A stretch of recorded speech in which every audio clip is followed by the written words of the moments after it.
Amigos y amigas, soy Miguel Calis Martínez, esto es Cuestión de Enfoques. Estamos en ICN, una nueva conciencia. Contentos de estar nuevamente con ustedes para hablar con nuestros invitados e invitadas, protagonistas de las noticias y de los temas que a usted le interesan, que usted conversa con su familia, con sus amigos, alrededor de la mesa, cuando come, cuando toma un café, que usted lee en las redes sociales.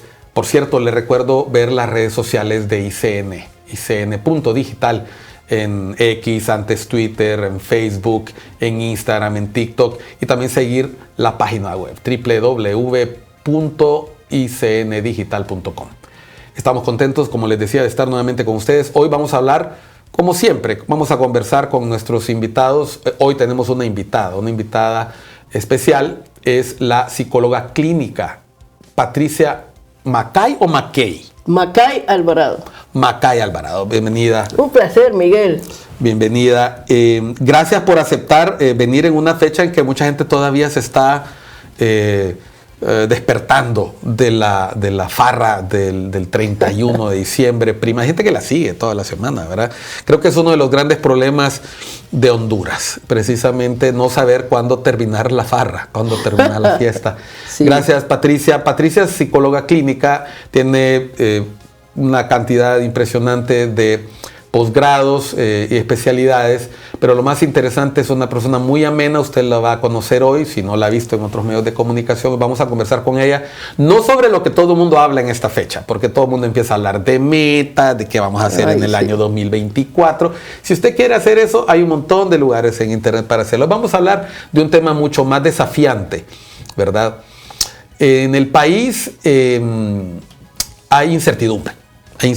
Sin embargo, el mensaje que nos traslada el contexto es que hay que tener esperanza, que empieza un año nuevo.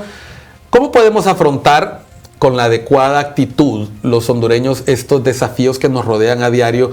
Hubo un terremoto en Japón que nos recuerda lo vulnerables que somos. Por cierto, Patricia es especialista también en uno de esos temas, en temas de vulnerabilidad. ¿Qué hubiera pasado si un terremoto de esas proporciones se hubiera pasado en Honduras? Ay, Miguel, si ese terremoto hubiera ocurrido en Honduras, desaparece nuestro país.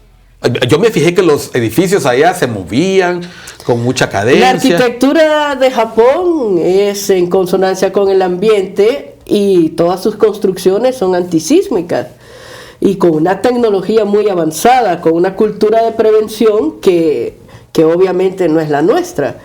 Y todo sigue la ley, la regulación al pie de la letra. No tienen esa tendencia de saltarse la ley, de querer torcer las cosas para ahorrar en presupuestos. Esa no es la realidad de Japón. Y aún así, las consecuencias fueron grandes.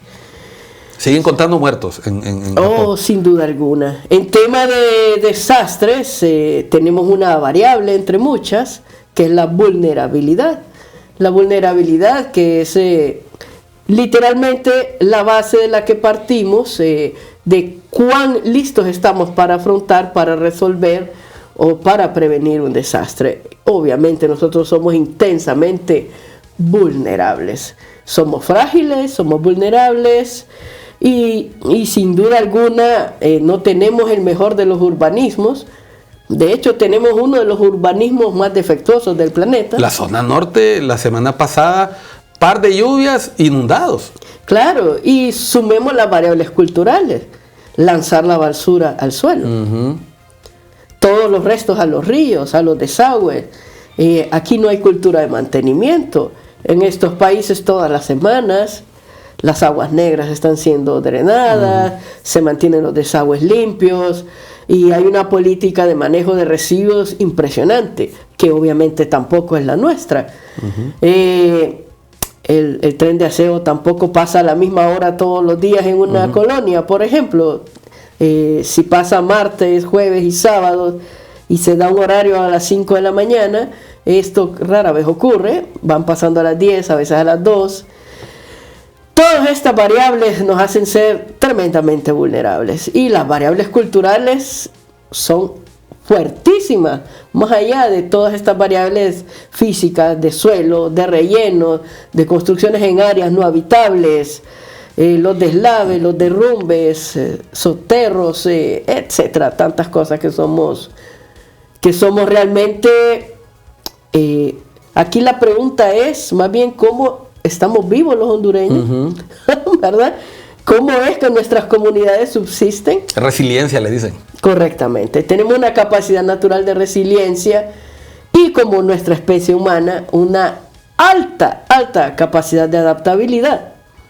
Y somos de estas culturas muy afanadas en recuperar el ritmo de la cotidianidad. Y creo que eso nos da fortaleza. Pero llega un momento en que esto no puede compensar lo físico, ¿verdad? Lo orgánico, lo que es de ambiente, lo que es de lugar, lo que es de geografía, lo que es de suelo. Incluso, por ejemplo, las colonias están construidas para recibir el impacto contrario a los vientos. Imagínese usted una colonia que todos los días las casas reciben viento de frente.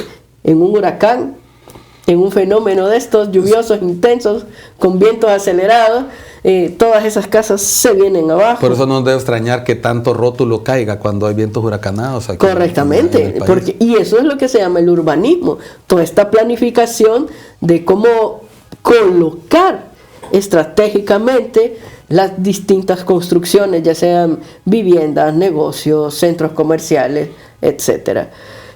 Y no se diga los temas de dragado de río. Aquí hay una costumbre que a mí me asusta tanto, muchísimo, tapar riachuelos, quebradas. Embaularlos, dice. Sí, ponerle cemento, pavimento encima, y cuando la naturaleza reclama su espacio, todo eso vuelve a activarse. Y entonces, ¿cómo nos van a sorprender que estos desastres naturales destruyen nuestras ciudades? Patricia, una pregunta. Impresionante. Mencionábamos el tema de Japón, no piense usted que queremos empezar trágicos, pero es que es un recuerdo de que la vida sigue igual. O sea, es decir, usted no se asuste por el terremoto de Japón. Lo impresionante es lo rápido que estas sociedades se recuperan de estas pruebas, y a eso vamos a referirnos en el transcurso del programa, porque Patricia tiene múltiples especialidades y yo quiero aprovechar su facilidad de expresión y su empatía para poder hablar sobre esto. ¿Qué pasa cuando un desastre de esta naturaleza o situaciones adversas tocan a la puerta? Muchos de ustedes deben estar pensando, esa no es la mejor manera de empezar el año, Miguel, ahorita deberías estar hablando de metas, de nuevos deseos. No, la verdad es que ayer tuvimos un día como otros, es una convención, el simple hecho de celebrar un 1 de enero, un 25 de diciembre, una Semana Santa, pero lo que sí se mantiene es la práctica de ser irresponsables en muchas de estas fechas, en el gasto, en el consumo de bebidas, en el consumo de alimentos. Hay gente que a sabiendas de que le hace daño comer cierto alimento, lo mantienen. ¿A qué se debe esta actitud que, independientemente de que la información que nosotros contamos, Patricia, es contraria, todo esto es contrario a nuestro bienestar, lo hacemos impulsados o motivados por este entorno, por ese contexto? Bueno, vamos a separar la explicación en 3 grupos de variables. Hablemos primero de las variables endógenas, que son propias de cada individuo. Aquí vamos a ver que nuestra cultura fomenta un desarrollo individual orientado a la autodestrucción. ¿Qué es la autodestrucción? Estás consciente de que ciertas conductas reducen tus días sobre la faz de la tierra y aún así las haces. Por ejemplo, consumir beber, alcohol, drogarse, manejar ebrio, consumir tabaco, no dormir.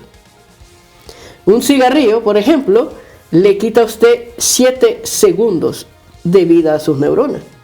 Imagínese a alguien que ha fumado años y años. Antes de venir a la entrevista, Patricia me dijo, a mí me gusta hablar de datos, de variables. Estamos aquí empezando a hablar de segundos que le quita a la vida un cigarro. Un cigarrillo. O sea, una persona que fuma debe ser consciente que en el momento en que enciende ese cigarro, son 7 segundos menos de la expectativa de vida nacional. Y no hemos llegado al efecto del alquitrán de los filtros en el sistema respiratorio, como cáncer, por ejemplo.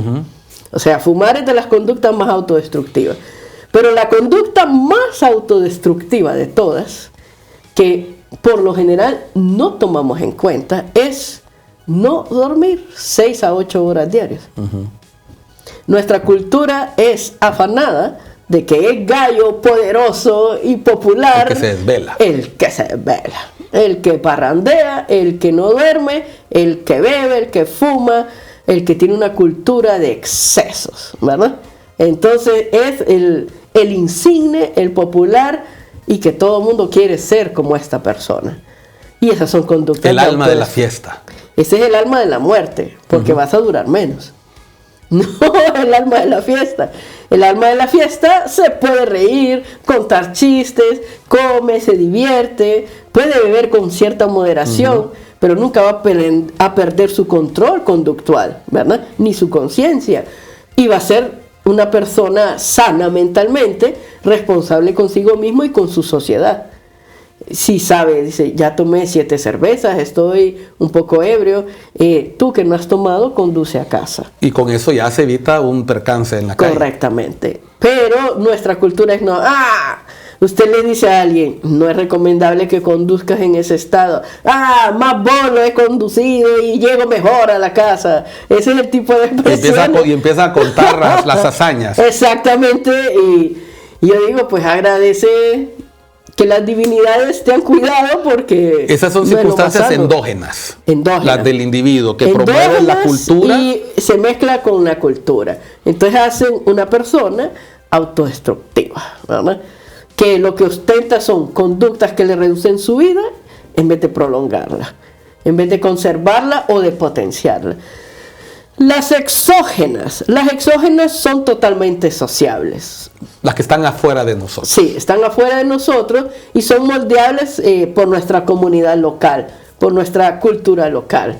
Por ejemplo, si alguien dice, yo corro más cuando estoy tomando alcohol, y hay un récord entre algunos amigos de hacer esto, entonces lo presiona a imitar esta conducta, aunque no le nazca espontáneamente.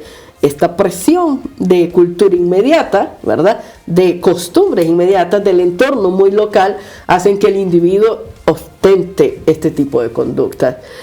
Y luego tenemos el otro tipo de variables, ¿verdad?, que son las variables de la mente subdesarrollada, donde se asienta la pobreza, lo que nos hace daño, lo que hace deshumanizar y hacerle daño a otro ser humano, que están aquí, que son totalmente lo que nosotros llamamos las variables psicosociales. Por ejemplo, el pensamiento dicotómico. ¿Por qué nuestro pueblo es tan manipulable y es tan poco consciente? Por el pensamiento dicotómico, que es la base de la violencia. Ejemplo, solo existen 2 posibilidades en el mundo para todo. Ese es el pensamiento dicotómico. ¿Eres Motagua o eres Olimpia? Y si tú eres Motagua y el otro es Olimpia, el otro dejó de ser humano. Y le puedes hacer lo que sea un blanco Olimpia. Y negro, Real Madrid, Barcelona. Exactamente, le puedes hacer lo que sea, aunque esté a la par de tu casa y sea tu vecino y lo conozcas por 20 años, solo ese elemento que en tu mente coloca al individuo, a la otra persona, en otro extremo, es suficiente para justificar hacer cualquier cosa con ese ser humano. Ese es el pensamiento dicotómico. En política nos lleva a la polarización. Claro que sí. Es en los polos, el extremismo en todo. Ultraderecha, ultraizquierda. O sos esto o sos lo otro. Y hay del que no se atreva a entrar en esta dicotomía. Es el criticado por todos los demás. Entonces me acuerdo una vez en una sesión muy acalorada que había en mi carrera. Entonces me dice, ¿y usted con qué bando va? Hombre, digo, pues con ninguno. No sabía que había bandos. Sí, exactamente. O sea, siempre es aquella presión conmigo para que aquel ser humano que se resiste a caer en esta polaridad infecunda y racional, ¿verdad?, intentarlo meter en una de esas gavetas. Eso es tremendo. Y yo le podría decir que 1/3 de nuestras conductas autodestructivas se deben a ese tipo de pensamiento en Honduras. Ese es el extremo. Y es tan fácil corte usted una yarda de cáñamo. Ve aquí el extremo izquierdo y el derecho. Se odian tanto y cuando usted le hace así, están demasiado cerca los 2 puntos. Entre más extremista eres, más te pareces a lo que atacas y a lo que pretendes exterminar. Es tremendo. Y terminas haciendo todo lo que criticas en el otro para poderlo lograr.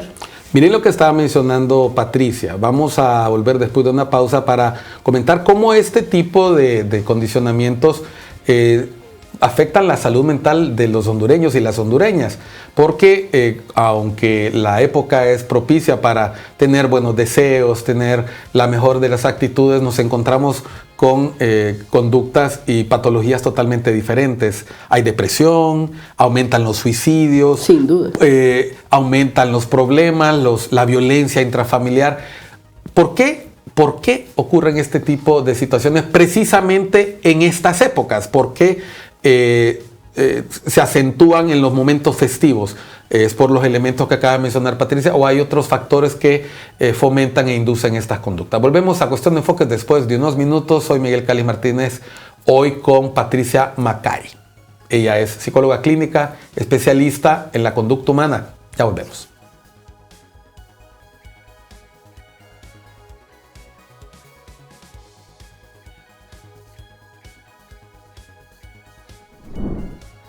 Personas en una semana, perdí. Seguimos en Cuestión de Enfoques acá por ICN, una nueva conciencia. Soy Miguel Cáliz Martínez, hoy estamos con Patricia Macay. Ella es psicóloga clínica. Estamos hablando sobre la salud mental de nosotros y nosotras, hondureños y hondureñas. Patricia,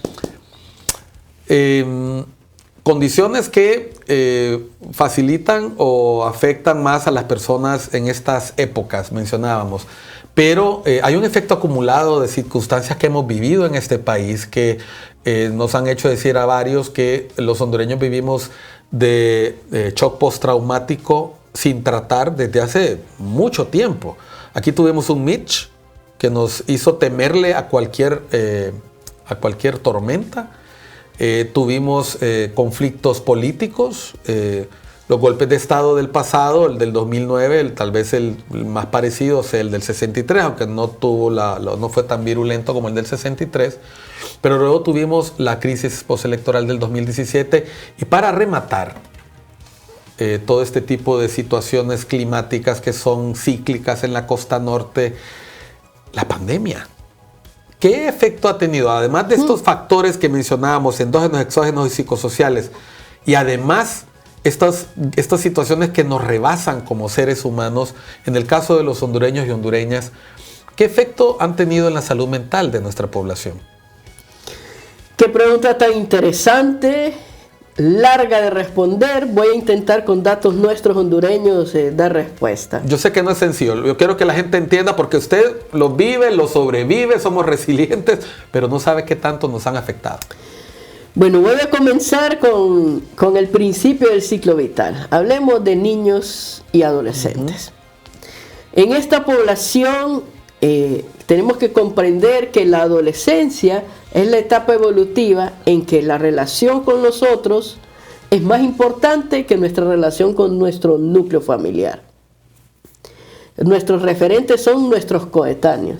Los amigos. Sí, los compañeros de la escuela. Otros adolescentes. Los aleros, los panas. Correctamente. Estas pequeñas células sociales que nosotros vamos creando en búsqueda de nuestra identidad.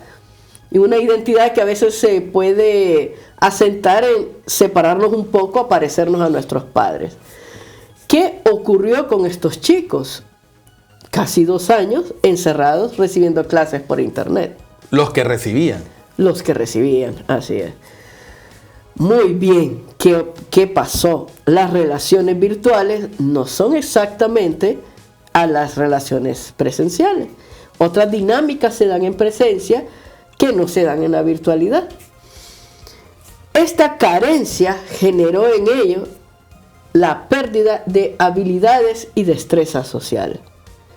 Por ejemplo, iniciar y sostener una conversación.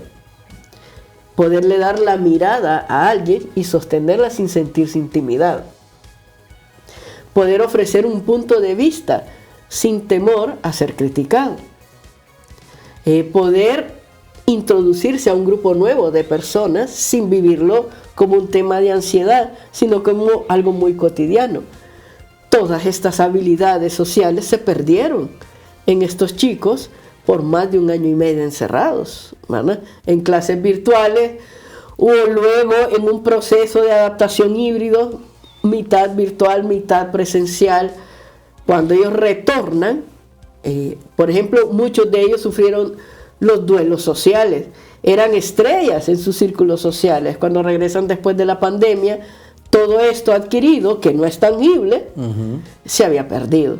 Y un golpe a la autoestima, ¿verdad? Un temor a enfrentarse a los otros seres humanos, e incluso de ir a preguntar el precio a algo en una tienda, ir a comprar a un centro comercial, ir a pagar un recibo en un banco, un simple mandado, como decimos nosotros, que la madre o el padre le encomiendan, significaban, pero unos retos increíbles. Se nos olvida el gran miedo también que nos rodeaba en ese tiempo. Por supuesto, del contagio. Que se muriera papá, que se muriera el abuelo, que se muriera el amigo. Claro que sí, y muchas experiencias ocurrieron. Por ejemplo, en San Pedro Sula, una familia muy amiga, la hija adolescente quería ver al novio, se escapa, nadie sabe, regresa, lleva el virus a la casa y mató a los abuelos.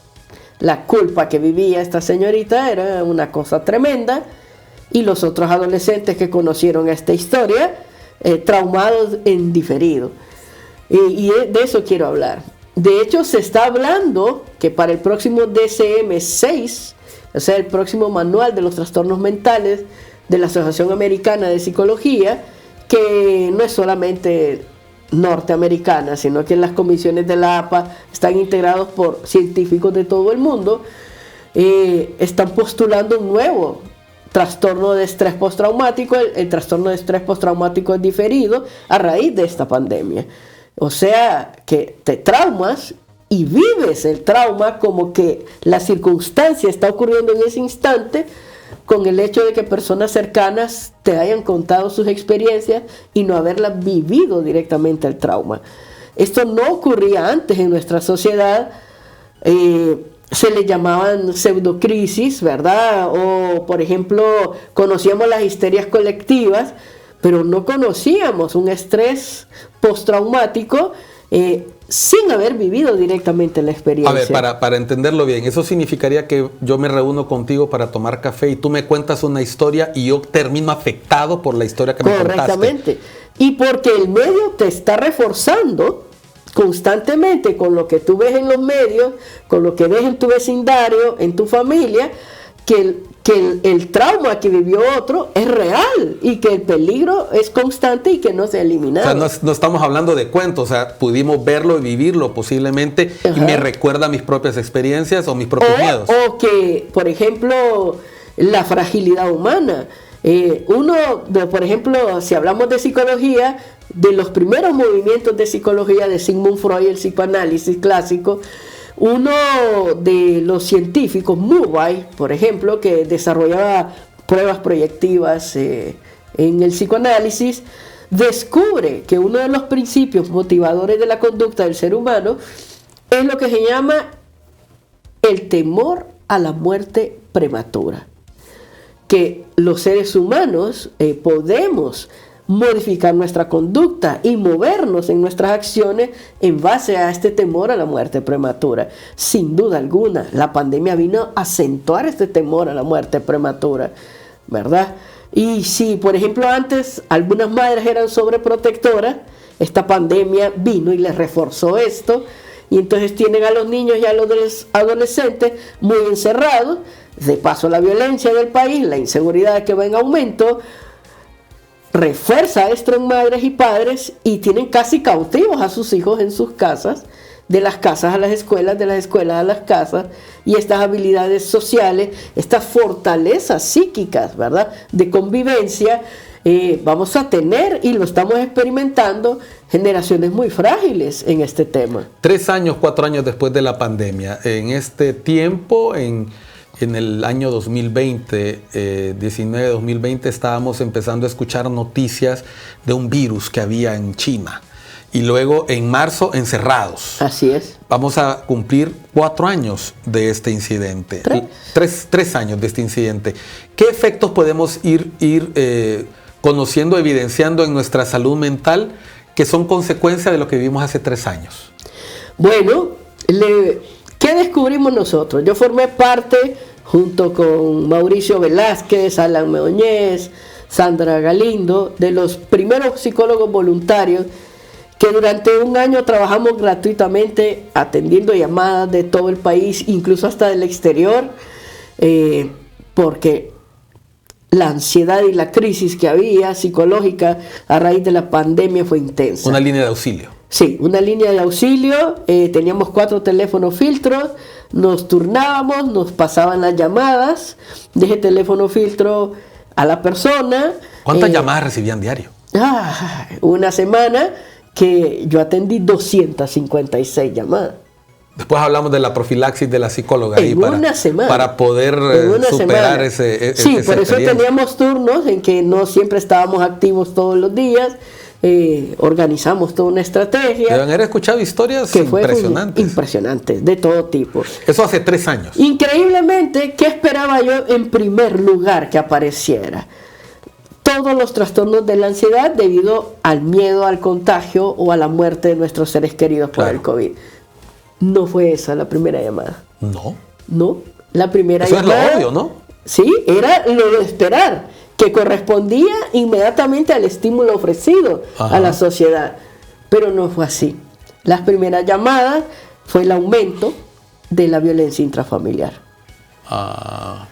Niños, incluso niños, señoras, señores, llamando que no soportaban la violencia de su cónyuge en la casa, ¿verdad? ¿Por qué? El síndrome de abstinencia de los alcohólicos o no poder consumir las sustancias de los adictos. Toda esta neurosis de la abstinencia, no existe el autocontrol y se la desquitaban con toda la familia.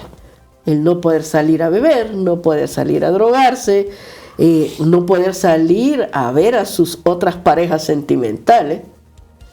Mire, son cuestiones cómo se mezcla aquí lo fisiológico y la cultura, ¿verdad?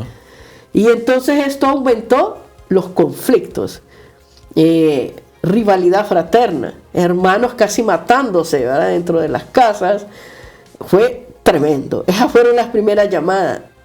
Y cuando conversábamos con los otros voluntarios, Mauricio llevaba las estadísticas, era sorprendente que no nos ocurría a todos igual, ¿verdad? Lo segundo, un síndrome que había desaparecido por mucho tiempo en Honduras, que antiguamente se le llamaba el ostracismo, se activó algo que se llama el síndrome de la cabaña.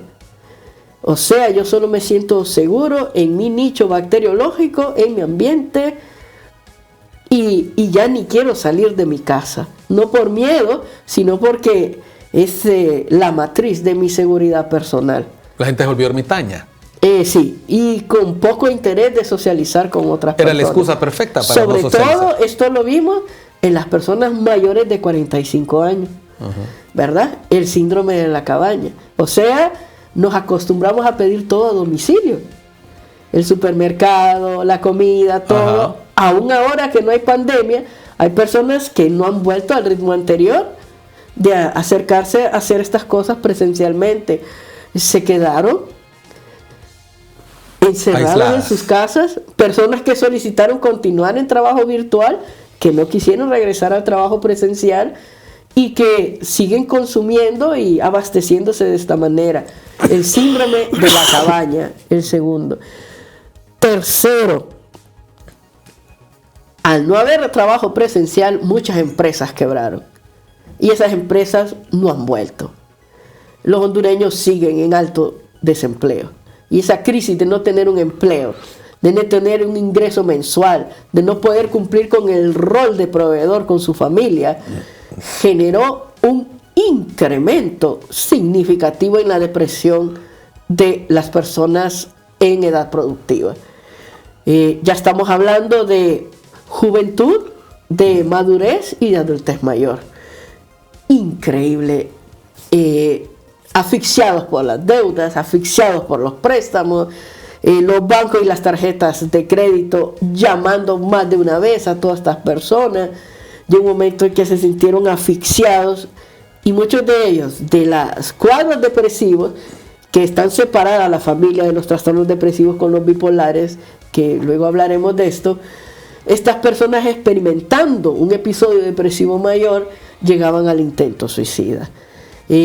Cuando nos llamaban las personas que pretendían quitarse la vida porque no soportaban el encierro, lo que estaban viviendo y toda esta crisis económica debido al COVID,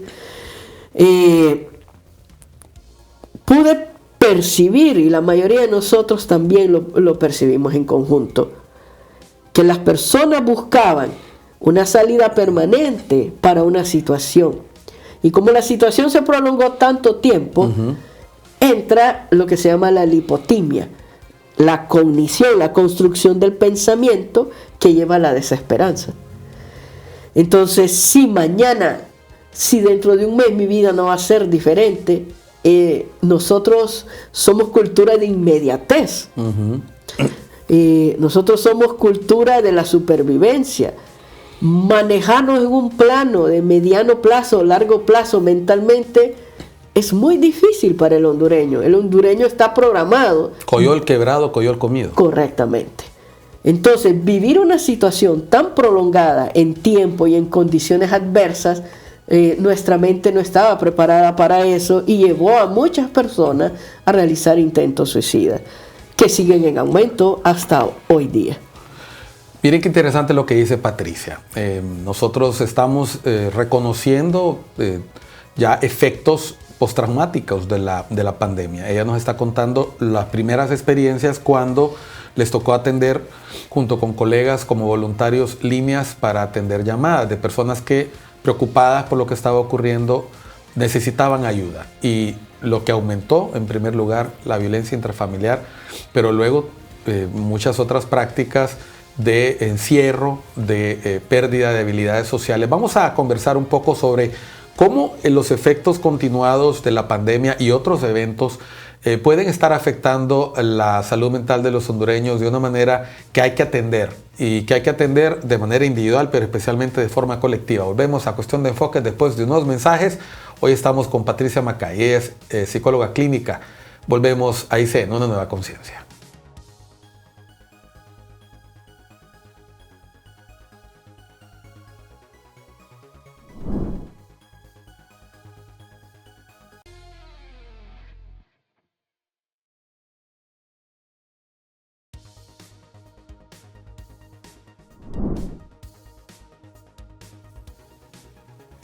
Estamos en Cuestión de Enfoques, acá por ICN, Una Nueva Conciencia, hoy con la licenciada Patricia Macay.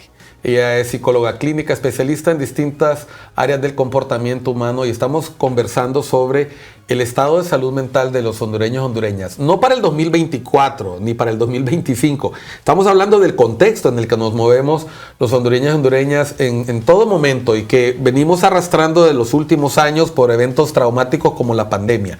Hablábamos en el segmento anterior de cómo la pandemia modificó una serie de comportamientos. El caso de los adolescentes, por ejemplo, tuvieron que habituarse a esto, a las tabletas, a los teléfonos, a poder desarrollar relaciones a través de aparatos que, como nos decía Patricia en la pausa, no es lo mismo interactuar vía virtual que presencialmente. 3 años después, vimos que mucha gente celebraba con mucho entusiasmo el reencuentro familiar. Hay gente que está buscando desesperadamente los espacios abiertos, quieren celebrar al aire libre, etcétera. ¿Qué conductas se pueden esperar a partir de que estamos entrando también en año político? Yo sé que no es quizás el tema de fondo, pero se nos va a empezar a reactivar este debate político, gente que dice cómo debe ser la realidad, gente que dice cómo no es la realidad, la lucha por el poder, mientras los hondureños y hondureñas todavía no estamos del todo, entre comillas, repuestos de este gran desafío.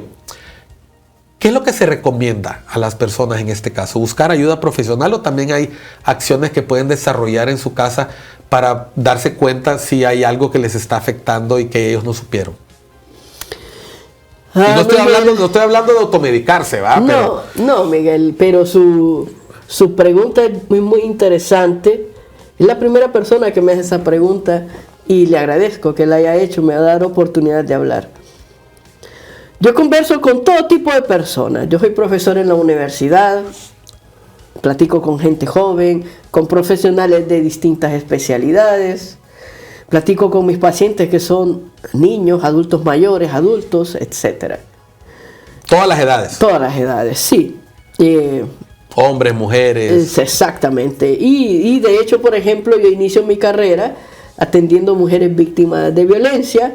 Incluso 2 años antes de graduarme como psicóloga, antes éramos muy pocos. Ajá. Las ONG nos capturaban porque éramos muy pocos profesionales. ¿Cuántos psicólogos hay en Honduras ahora aproximadamente? Aproximadamente, colegiados y activos, unos 5,000. Y ahora no son solo psicólogas, ahora hay psicólogos. También un tiempo que era una actividad donde prevalecían las mujeres. Aún la psicología sigue siendo predominancia de las mujeres profesionales, pero cada vez estamos ya emparejándonos, ¿verdad? Pero todavía somos hegemonía femenina por cuestión cultural, porque es una ciencia como cualquiera otra. De hecho, es la ciencia más aplicada de todas. Y tenemos más de 600 especialidades con distintos impactos en el ser humano. Imagínese usted la psicoinmunología, por ejemplo, la conducta, la psiquis, en el sistema inmune, en la fortaleza de las defensas. La usamos mucho en estos temas de pandemia. Y cuando hay cáncer, etcétera, y otro tipo de... Es cierto que cuando la gente pierde el ánimo, la enfermedad puede avanzar más rápido. Personas que tienen buena actitud pueden enfrentar un cáncer que les pudo haber matado en días. Correctamente. Y es totalmente... Las series de células blancas, sobre todo las T-killer, que son los que matan todo lo que entra a nuestro organismo que nos hace daño, aumentan su producción si nos reímos, si mantenemos un estado de ánimo optimista, si tenemos otras estrategias de afrontamiento diferentes, si no nos reprimimos. Mire, hasta en eso la cultura nuestra es un desastre, mire. Pero no somos la cultura de jodido pero contento. No, eso ¿es un mito? Eso es una mentira. Eso no es cierto. Mire, ¿cómo está nuestra mente? Nuestra mente en ese tema está así. Nosotros somos la cultura de la falsa diplomacia. Perdemos tiempo, andamos con rodeos, le damos vueltas 50,000 vueltas hasta para poder decir exactamente lo que queremos decir. Comunicar nuestras ideas sin represión es tema pendiente de nuestra cultura. Incluso comenzás a hablar de otras cosas menos de lo que querés hablar. Terminás de hablar con una persona, alguien termina de hablar contigo y tú todavía no terminas de captar qué fuera lo que te quería decir.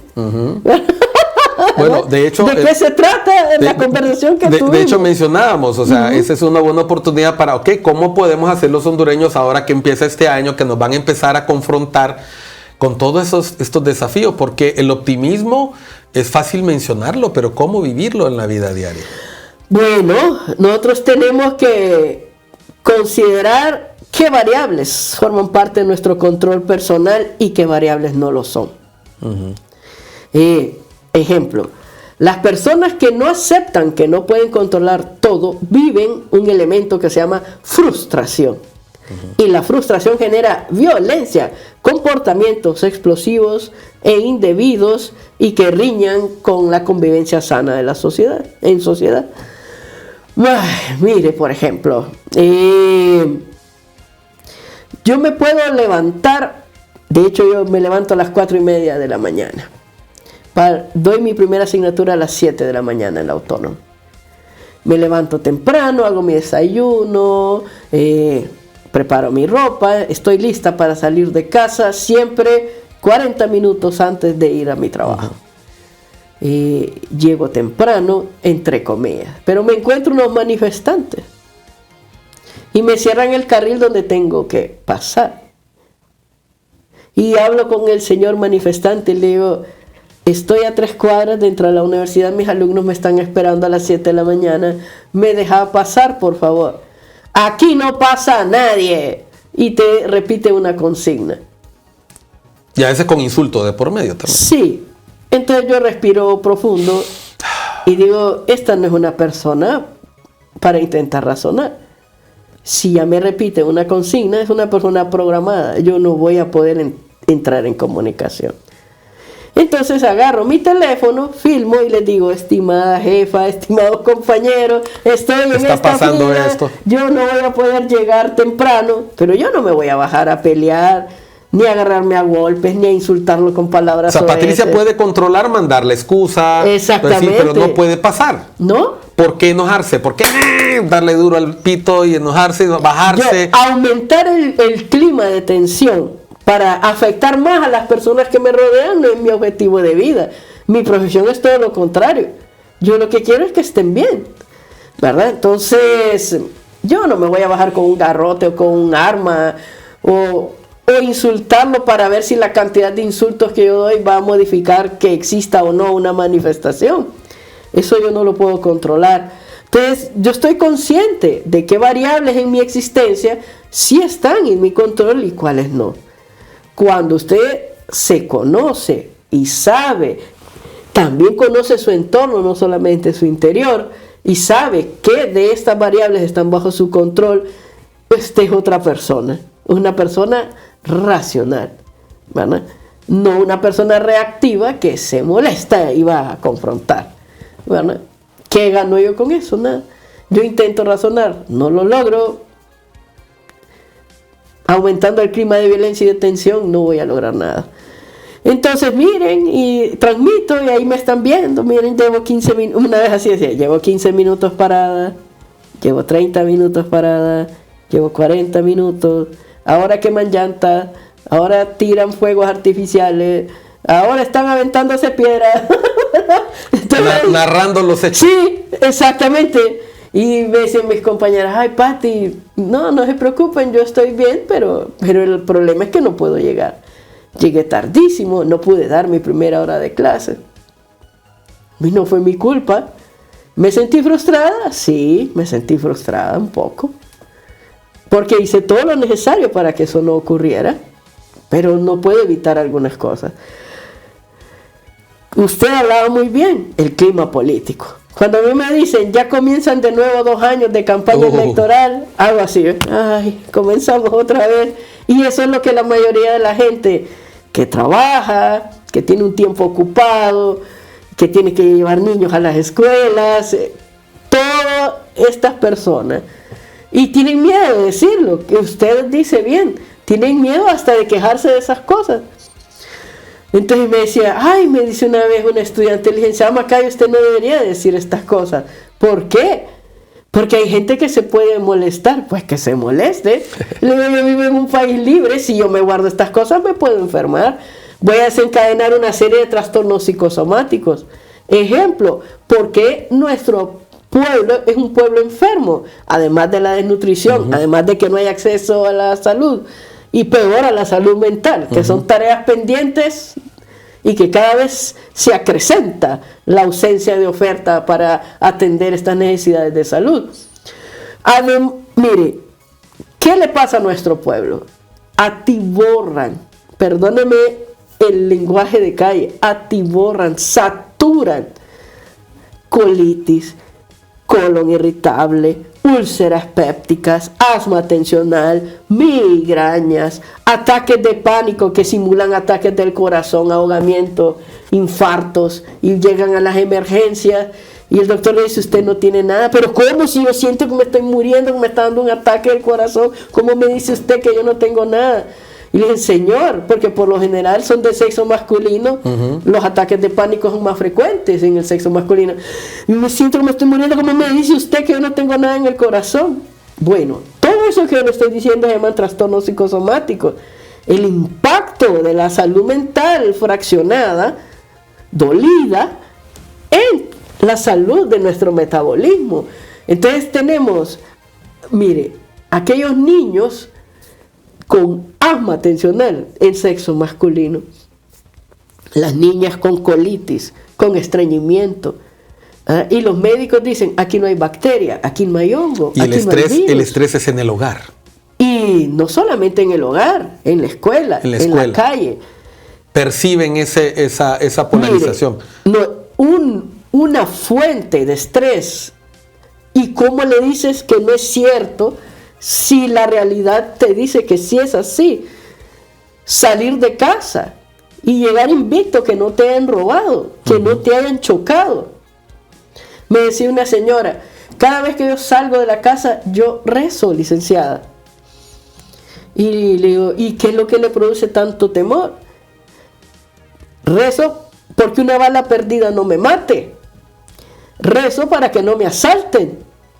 Rezo que no venga un loco bolo o un taxista o un bucero y me lleve de encuentro en mi carrito y me deshaga la vida. Y yo pienso, ¿con quiénes van a quedar mis hijos después? Rezo que en lo que bajo el vidrio para pedir al Señor de la gasolinera que me llene el tanque, no venga alguien. Mire, licenciada, es que esa es la realidad, eso es lo que vivimos. ¿Y cómo le digo yo? No, señora, eso no es cierto, usted está percibiendo mal. La señora no está percibiendo mal. Es que esa es nuestra realidad. Nuestra realidad es que al salir de nuestras casas, en nuestros vecindarios, ya le voy a contar otra experiencia con un pequeño niño. En nuestros vecindarios, la verdad es que las variables psicosociales juegan en contra de la salud mental del hondureño. Y yo me pregunto, ¿un hondureño común y corriente puede controlar esas variables? Muy difícilmente puede controlarlas. Hablemos en el segmento final de las variables que no se pueden controlar y que yo le invito a usted que no se haga bolas, que no se complique la vida. Patricia nos está diciendo todos los días, no solo cuando inicia un nuevo año, usted tiene retos importantes. Hay personas que oran, rezan para que no les pase nada antes de salir a la calle. Hay otras que oran porque llegaron bien. Hay otras que no lo hacen y también superan estos contratiempos. Vamos a volver después de unos mensajes al segmento final de Cuestión de Enfoques hoy con la licenciada Patricia Macay. Ella es psicóloga clínica acá por ICN, Una Nueva Conciencia.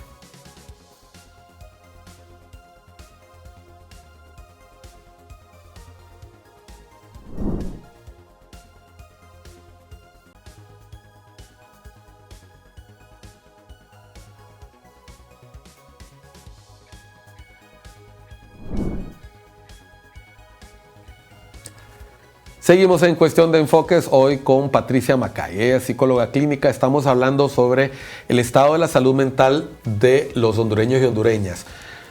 Hay aspectos que no podemos controlar, no hay que ponerse obsesivo con eso porque uno puede terminar frustrado. Si tuviéramos que dar una lista de recomendaciones para poder bien enfrentar las circunstancias tan complejas que nos rodean, un año político que se avecina, los desafíos de las deudas que continúan, que se acrecentan a fin de año, pero que continúan en el transcurso de la temporada.